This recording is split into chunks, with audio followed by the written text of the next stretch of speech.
श्री गणेशाय नमः। आप देख रहे हैं मुद्रानी एस्ट्रो चैनल। मैं हूं सुशील मोहन पाठक। आज की इस वीडियो में मांगलिक दोष अशुभ क्यों, इस संदर्भ में चर्चा करने जा रहे हैं।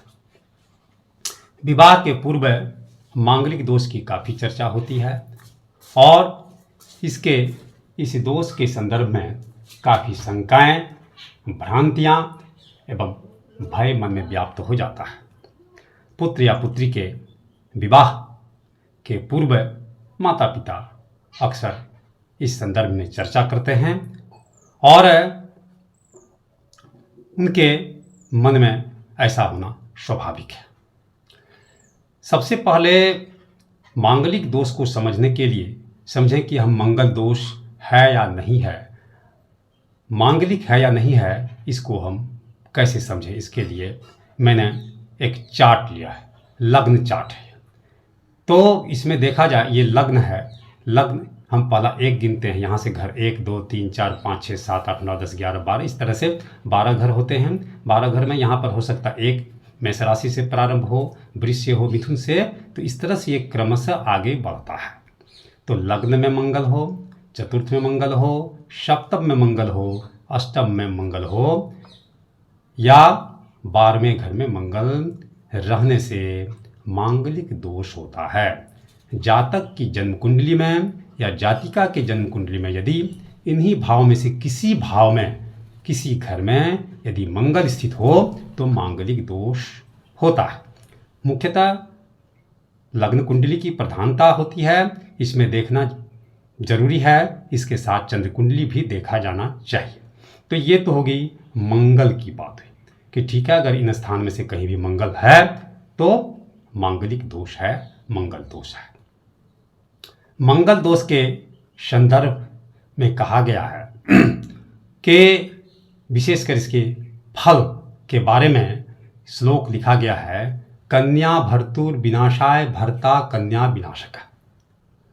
तो इसका अगर अर्थ देखा जाए तो अर्थ काफ़ी शंका पैदा कर रहा है, मन में एक भय व्याप्त हो जा रहा है।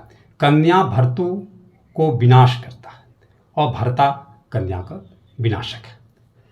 तो कहने का मतलब है कि यदि मांगलिक का विवाह नन मांगलिक के साथ होता है तो यह ऐसी स्थिति होती है, ऐसा फल में कहा गया है। परंतु निष्कर्ष के तौर पर इसी श्लोक के अर्थ को मान लें तो यह निरर्थक है, इसे माना नहीं जा सकता निष्कर्ष के तौर पर, और मन में शंका भी पैदा नहीं करनी चाहिए। सर्वप्रथम देखें कि मंगल जो है वह रक्त का कारक होता है। रक्त का कारक होता है। मंगल से साहस का, शौर्य का, वीरता का, हिंसा का आदि का विचार किया जाता है। मंगल को सेनापति कहा गया है। मंगल अग्नि तत्व है। तो सारा जो है मंगल जो है व्यक्ति में ये गुण प्रदान करता है।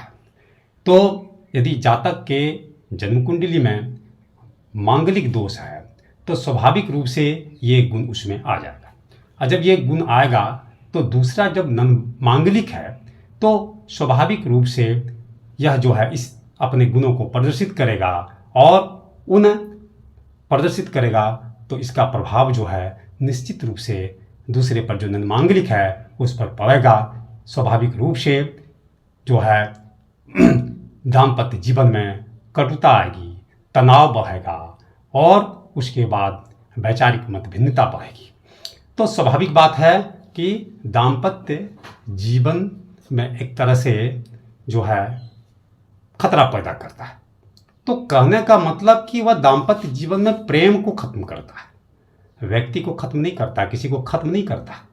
मेरा मानना है कि श्लोक का अर्थ है, लेकिन इसमें छिपा हुआ अर्थ है, गुण रहस्य है कि सिर्फ हम कह दें कि एक मांगलिक का शादी नन मांगलिक के साथ होता है तो नन मांगलिक का जो है वह उसका विनाश हो जाता है, ऐसा मानना सर्वथा जो है उचित नहीं है। इस पर विचार किया जाने की आवश्यकता है और सिर्फ मांगलिक होने से ही हम ऐसा फल को स्वीकार न करें, नहीं करना भी चाहिए।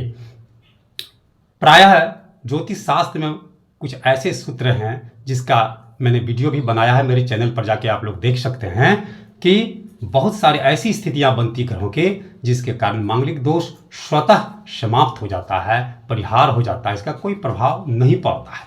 इसलिए मांगलिक के संबंध में जब भी इस तरह से आप कुंडली को खुद देखें या किसी से चर्चा करें तो उसका सूक्ष्मता से विचार करें। सिर्फ मांगलिक देख के या उसका फल में जो श्लोक में कहा गया है उससे मन में शंका पैदा न करें, उससे भयभीत नहीं हुए। बहुतों का ऐसा मांगलिक कुंडली है लेकिन वैवाहिक जीवन चल रहा है, उसमें किसी तरह की परेशानी नहीं है। उसमें मांगलिक दोष के साथ ये भी देखना है कि मांगलिक दोष का कहीं परिहार तो नहीं हो जा रहा है। यदि परिहार हो जाता है तो ऐसी स्थिति में मंगल दोष का प्रभाव समाप्त हो जाता है। और इन सब सारी बिंदुओं पर विचार करें।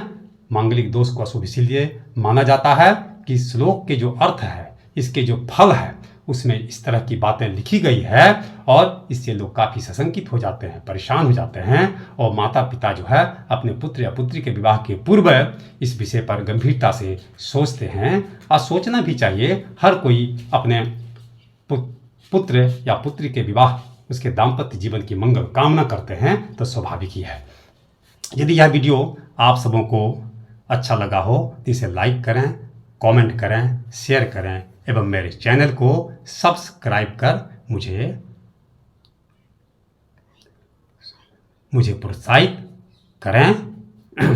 शुभम अस्तु।